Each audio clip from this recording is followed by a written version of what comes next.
Hi, my name is Alison Trado. I'm here to share words of my life and how Jesus has changed my life. September 2018, again, I was having health issues. I didn't know what was going on, and I got into the near fatal car accident. I was on 275. I remember hitting the guardrail. I passed out. I have a manual shift car, and apparently the Florida Highway Patrol officer told me my car rolled a couple of times, and I went from the left side of the highway to the right side of the highway. I didn't hit anybody, and I woke up.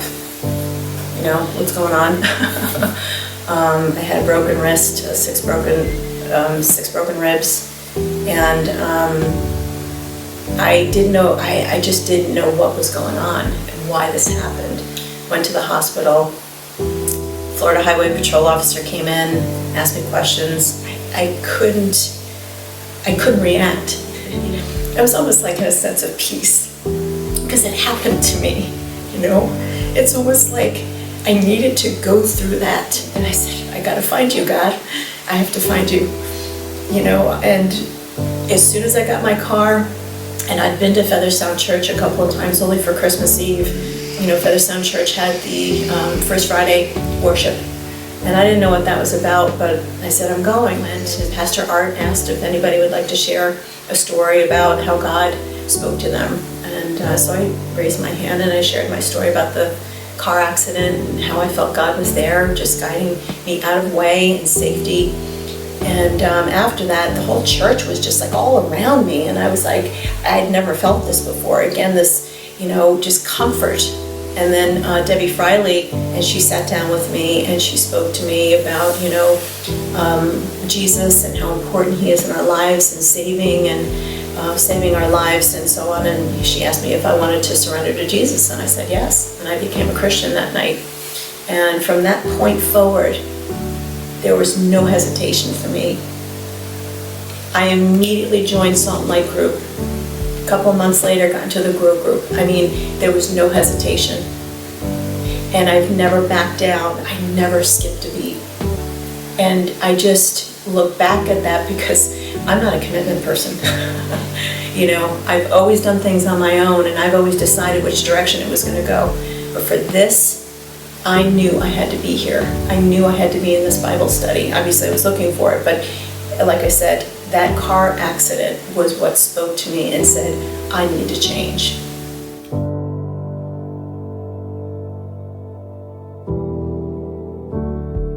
We were at Mary Magdala location.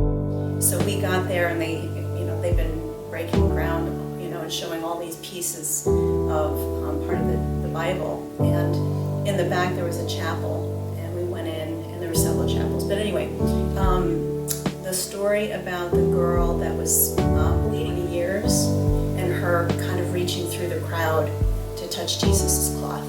There's a beautiful painting of her hand going through and touching Jesus' cloth, and the spark of when she did that, and he turned around and he said, you are healed.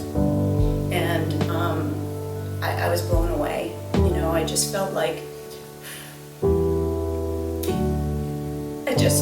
he wanted me to see that photo. That if I could just know that I have his cloth near me, that he's going to heal me. It just spoke so strongly to me and saying, I'm right here, and I've never had that closeness with him, never knew how close he could be. And I think most of us don't realize the torture we go through with the internal.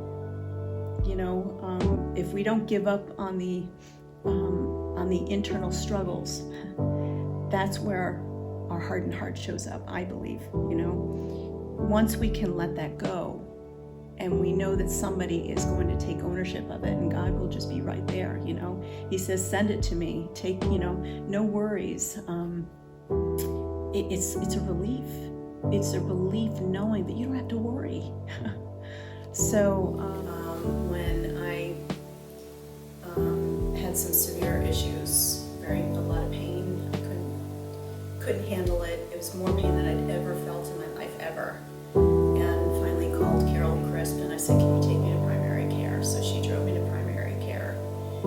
So they took me in, and they realized, or they did a CAT scan or CT scan and found I had fluid on my lung.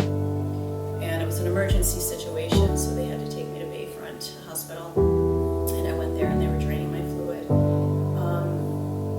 And what they eventually told me was that I had stage 4 cancer. What spoke to me most about Jesus was that he was with me every day at the hospital through Feather Sound Church. Every member, whether they were calling me, texting me, going to my home, cleaning my place, just every day. God was sending somebody from Feather Sound Church to stand by me. And I didn't realize it, I was at peace. I was listening to worship songs and I was just in the moment. He was right there. And I just didn't realize it, that it was him showing me what his love was all about.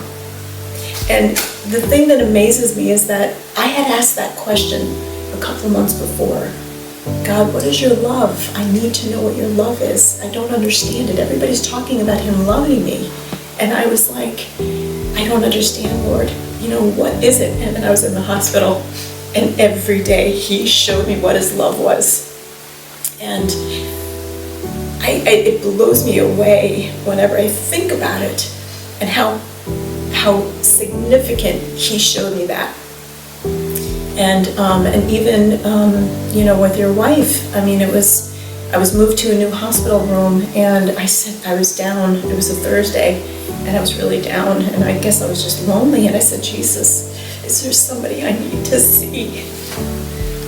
And then all of a sudden, a couple hours later, 2 nurses walked into my room. And your wife was first, and I didn't know it was her. And she said, Alison, and I said, yes. And she walked up to the end of my bed, and she looked at me, and she kind of was questioning. And she goes, Alison Trado from Feather Sound Church. And it just fell apart. And I said, yes. And she came over and she hugged me. We just cried in the presence of Jesus. He just spoke to me. He just spoke to me. And I just was blown away. So we prayed. And you know what? The bottom line is, the head nurse made a mistake. She wasn't supposed to come to me. She was supposed to go to the patient next door to take blood. So come on. If that's not Jesus speaking to me, I don't know what people are thinking. So the time I was in the hospital was just clearly spoken to me that Jesus' love is through God's work, through the church. I think, I'm getting upset again, but I feel so fortunate that I found a church so strong in faith and understanding the right way to teach somebody brand new about who Jesus is. All the leaders, all the members that I've been exposed to and been around, I'm blown away. I feel sorry for those who don't truly understand who Jesus is, and that's why I'm so thankful, that I found this location. I found Feather Sound Church, and everything that has happened to me since 2018, I can't let go.